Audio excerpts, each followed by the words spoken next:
నమస్కారం ETV news కు స్వాగతం. ముందుగా ముఖ్యాంశాలు. ప్రతీకార వ్యూహాలకు పదును పెంచిన ఇరాన్. ఇజ్రాయెల్, గల్ఫ్ దేశాల్లో బ్యాంకులు, టెక్నాలజీ సంస్థలపై దాడులు చేస్తామని హెచ్చరిక.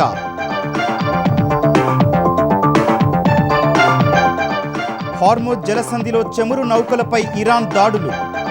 యుఏఈ నుంచి భారత్ వస్తున్న కార్గోలో మంటలు. 20 మందిని రక్షించిన థాయిలాండ్ నేవీ. ఇరాన్పై 12వ రోజు విరుచుకుపడిన అమెరికా, ఇజ్రాయెల్. లక్ష్యాలన్నీ ఛేదించినట్లు ట్రంప్ వెల్లడి. త్వరలోనే యుద్ధం ముగుస్తుందని విశ్వాసం. దేశంలో వంట గ్యాస్ కొరత లేదన్న కేంద్రం. నిర్దేశిత గడువులోగా సరఫరా చేస్తున్నట్లు స్పష్టీకరణ.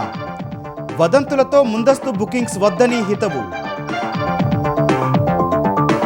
గల్ఫ్ దేశాల్లో చిక్కుకున్న భారతీయుల్ని రక్షిస్తామన్న ప్రధాని మోదీ. మధ్యప్రాచ్యంలో పరిస్థితిపై కాంగ్రెస్ రాజకీయాలు చేస్తోందని మండిపాటు. లోక్సభ స్పీకర్పై వీగిపోయిన అవిశ్వాస తీర్మానం. విపక్షాలు ప్రజాస్వామ్యాన్నే ప్రశ్నిస్తున్నాయని హోంమంత్రి అమిత్ షా విమర్శలు. ఆంధ్రప్రదేశ్లో ఇండియన్ స్కూల్ ఆఫ్ అగ్రికల్చర్. వ్యవసాయాన్ని మరింత ప్రోత్సహించేలా ఏర్పాటుకు చంద్రబాబు ప్రతిపాదనలు.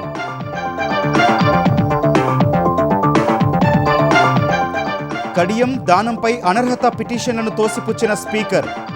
ప్రజాస్వామ్యంపై దాడిగా విపక్షాల అభివర్ణన. తిప్పికొట్టిన మంత్రులు.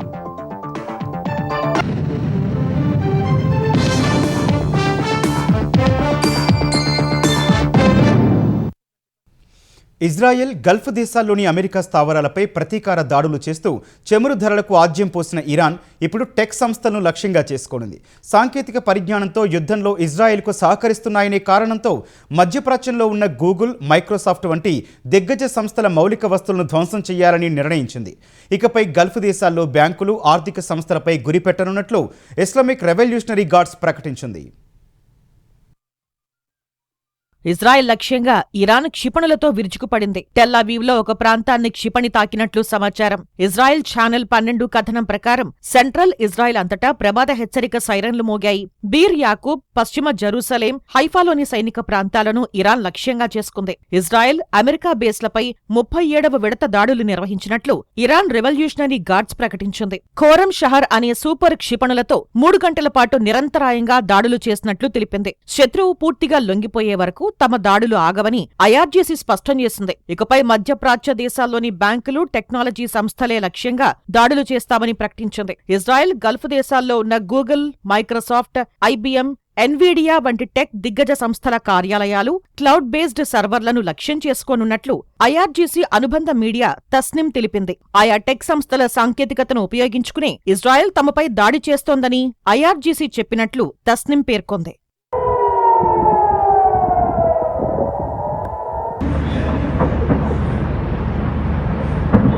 షేబా చమురు క్షేత్రం వైపు దూసుకొచ్చిన 5 డ్రోన్లను కూల్చివేసినట్లు సౌదీ అరేబియా రక్షణ శాఖ తెలిపింది. దుబాయ్ విమానాశ్రయం వద్ద 2 డ్రోన్లు పడి 4 గాయపడ్డారు. యుఏఈలోని రస్ అల్ ఖైమా తీరంలో ఒక కంటైనర్ నౌకపై క్షిపణి దాడి జరగ్గా నౌక దెబ్బతింది. అయితే సిబ్బంది సురక్షితంగా ఉన్నట్లు సమాచారం. హోర్ముజ్ జలసంధి నుంచి వెళ్తున్న నౌకలపై ఇరాన్ దళాలు దాడులు చేస్తుండటంతో యుఏఈలోని రస్ అల్ ఖైమాలో పదుల సంఖ్యలో ఓడలు నిలిచిపోయాయి. బహ్రెయిన్ రాజధాని మనామాలోని అమెరికా నౌకాదళ ప్రధాన కార్యాలయంపై ఇరాన్ డ్రోన్లతో దాడులు చేసింది. హోర్ముజ్ జలసంధిలో ఓ కార్గో నౌకపై దాడి జరిగిందని యూకే మారిటైమ్ ట్రేడ్ ఆపరేషన్స్ సంస్థ తెలిపింది. ఒమన్ తీరానికి దాదాపు 20 కిలోమీటర్ల దూరంలో నౌక ఉందని పేర్కొంది. యుఏఈలోని ఖలీఫా పోర్ట్ నుంచి బయలుదేరిన థాయిలాండ్కు చెందిన కార్గో నౌకపైన దాడి జరిగింది. అందులోని 20 మంది సిబ్బందిని రక్షించినట్లు థాయ్ నేవీ తెలిపింది. మరో 3 నౌకలో చిక్కుకున్నారని వివరించింది. ఆ నౌక భారత్లోని కాండ్లా పోర్టుకు వస్తున్నట్లు తెలిసింది. ఇరాక్లోని బాగ్దాద్లో ఒక నివాస గృహంపై డ్రోన్ పడింది.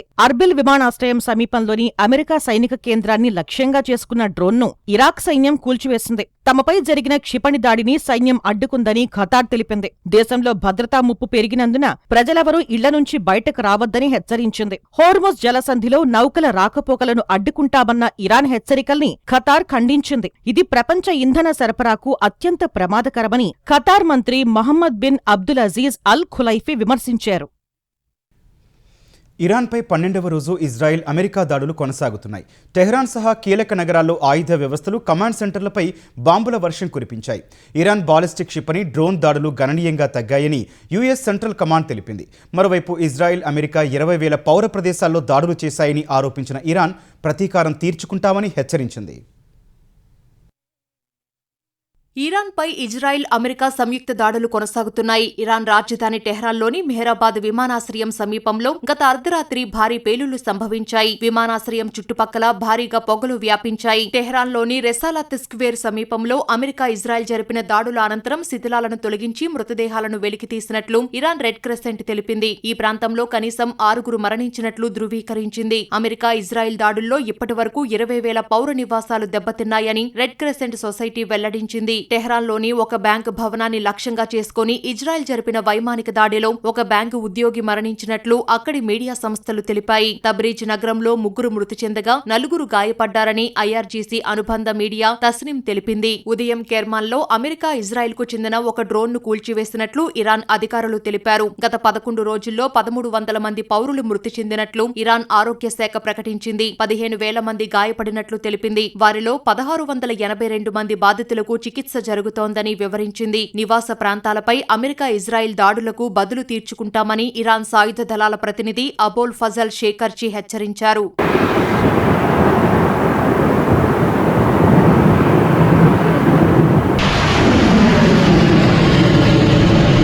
దక్షిణ లెబనాన్లో హెజ్బుల్లాను తుడిచిపెట్టేందుకు కొత్త దాడులు చేపట్టినట్లు ఇజ్రాయెల్ ప్రకటించింది. లెబనాన్లోని బీరూట్లో ఇజ్రాయెల్ దాడుల వల్ల ఒక నివాస భవనం దెబ్బతిని భారీ అగ్ని ప్రమాదం సంభవించింది. గత కొన్ని గంటల్లో లెబనాన్లో జరిగిన వేరువేరు దాడుల్లో ఒక పారామెడిక్ సహా 21 మంది మృతి చెందారని లెబనాన్ జాతీయ వార్తా సంస్థ తెలిపింది. ఇజ్రాయెల్ జరిపిన దాడుల్లో ఇప్పటి వరకు సుమారు 570 మంది మృతి చెందారని లెబనాన్ ఆరోగ్య శాఖ తెలిపింది. 1444 మంది గాయపడ్డారని వెల్లడించింది. అటు ఇరాన్పై దాడులు చేపట్టేందుకు తమ వైమానిక స్థావరాన్ని వినియోగించుకునేందుకు రొమేనియా ప్రభుత్వం అమెరికాకు అనుమతి ఇచ్చింది. ఇరాన్పై యుద్ధాన్ని అతి త్వరలోనే ముగిస్తామని అమెరికా అధ్యక్షుడు ట్రంప్ తెలిపారు. ఇరాన్పై మరిన్ని దాడులు చేయడానికి అక్కడ ఏమీ మిగల్లేదని ఓ వార్తా సంస్థకిచ్చిన ఇంటర్వ్యూలో పేర్కొన్నారు. తమ దళాలు ఊహించిన దానికంటే ఇరాన్కు భారీ నష్టాన్ని కలిగించాయని ట్రంప్ తెలిపారు. 6 వారాల్లో చేస్తామనుకున్న విధ్వంసాన్ని ముందే చేశామని వివరించారు. తాము ఎప్పుడు కావాలనుకుంటే అప్పుడు యుద్ధాన్ని ముగించగలమని చెప్పారు.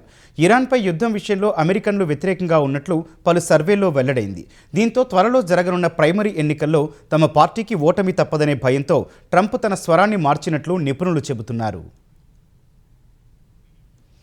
పశ్చిమాసియాలో యుద్ధం కారణంగా తెలుగు రాష్ట్రాల్లో వంట గ్యాస్ కొరత ఏర్పడింది. సిలిండర్లు లభ్యం కాక ప్రజలు పలుచోట్ల క్యూలు కడుతుండగా హోటళ్లు, హాస్టళ్ల యజమానులు ఇబ్బంది పడుతున్నారు. వాణిజ్య సిలిండర్ల సరఫరాలో ఇబ్బందుల వల్ల హోటళ్లు నడపడం కష్టంగా మారుతోందని ఏపీ హోటళ్ల సంఘం ప్రతినిధులు చెబుతున్నారు.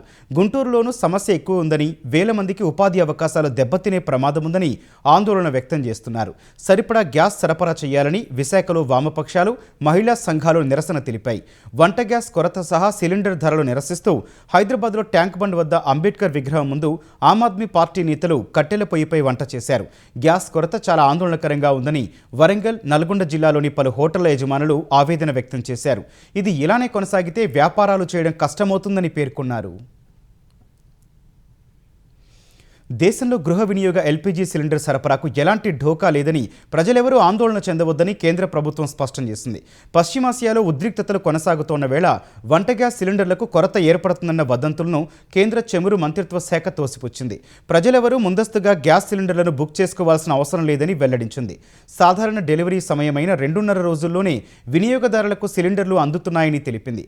అసత్య ప్రచారాల కారణంగా సిలిండర్లను ముందుగానే బుక్ చేసుకుంటున్నారని, దీనివల్ల వృధాగా నిల్వలు పేరుకుపోతున్నాయని కేంద్ర చమురు శాఖ జాయింట్ సెక్రటరీ సుజాతా శర్మ చెప్పారు.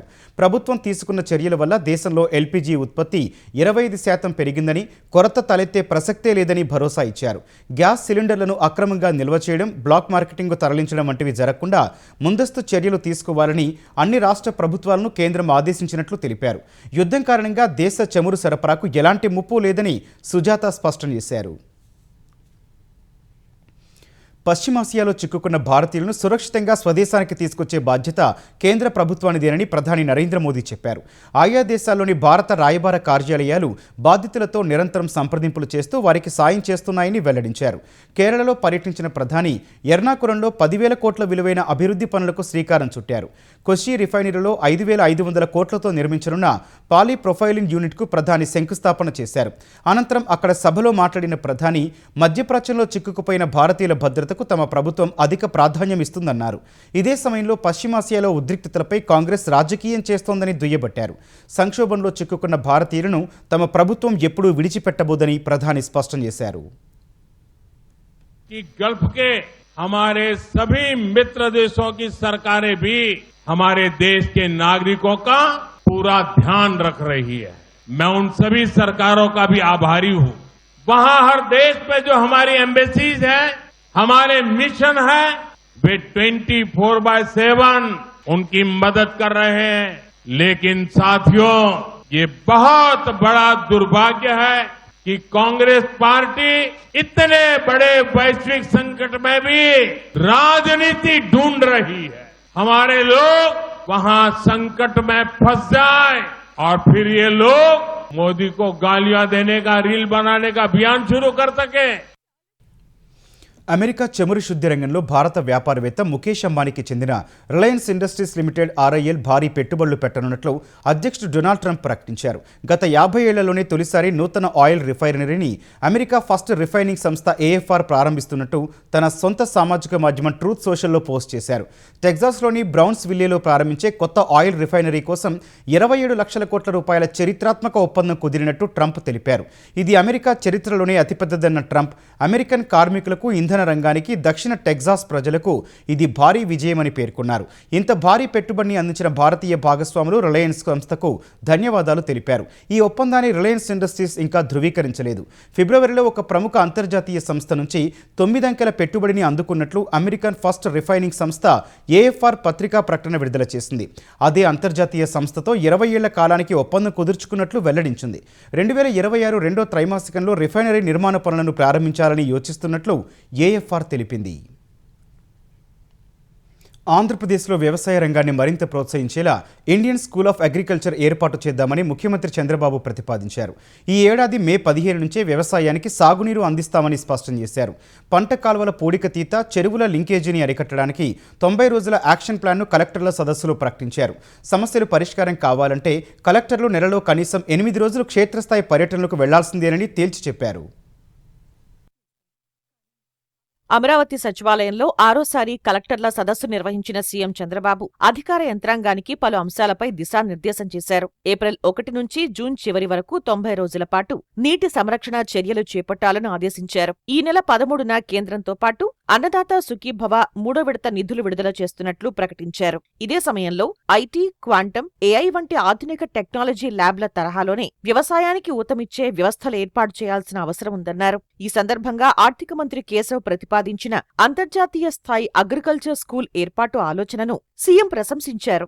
ఖరీఫ్ కి మే 15వ తారీఖున వాటర్ రిలీజ్ చేస్తున్నాం. నారుమళ్ళు వేసుకోవడం, పంటలు వేయడం, ఇవన్నీ మనం అడ్వాన్స్ గానే, ఇంత మునుపు ఒక అన్సర్టనిటీ ఉండేది, ఇప్పుడు ఆ అన్సర్టనిటీ లేదు. దానికి మనం ముందుకు పోతాం. ISB మారిగానే అగ్రికల్చర్ పైన కూడా సిమిలర్ లైన్స్ లో we can start deemed university కింద పెట్టి Indian school of agriculture. Every technologies కానీ, డిమాండ్ అండ్ సప్లై కానీ, న్యూట్రిషన్ కానీ ఎవ్రీథింగ్ చేసి ఎట్లయితే అక్కడ బిజినెస్ టీచ్ చేస్తున్నారో ఇక్కడ ఓన్లీ అగ్రికల్చర్ రిలేటెడ్ యాక్టివిటీస్ అన్ని కూడా తీసుకొచ్చి చేస్తే ఎట్లుంటుందని ఒక ఆలోచన ఉంది.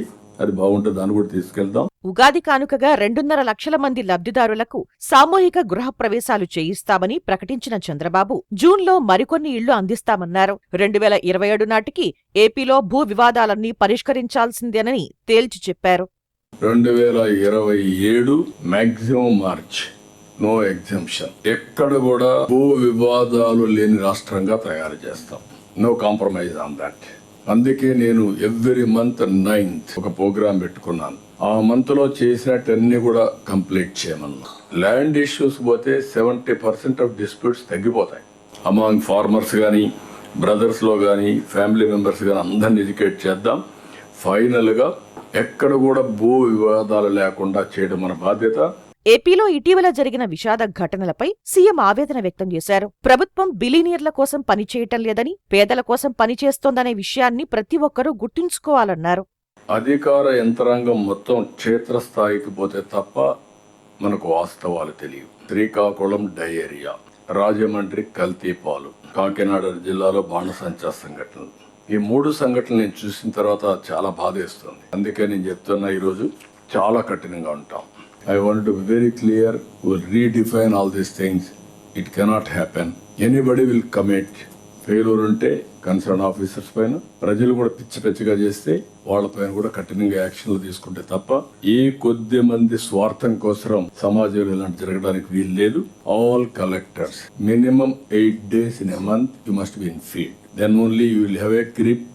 ప్రజల్ని ప్రిపేర్ చేయాలి, అధికార యంత్రాంగాన్ని అప్రమత్తం చేయాలి.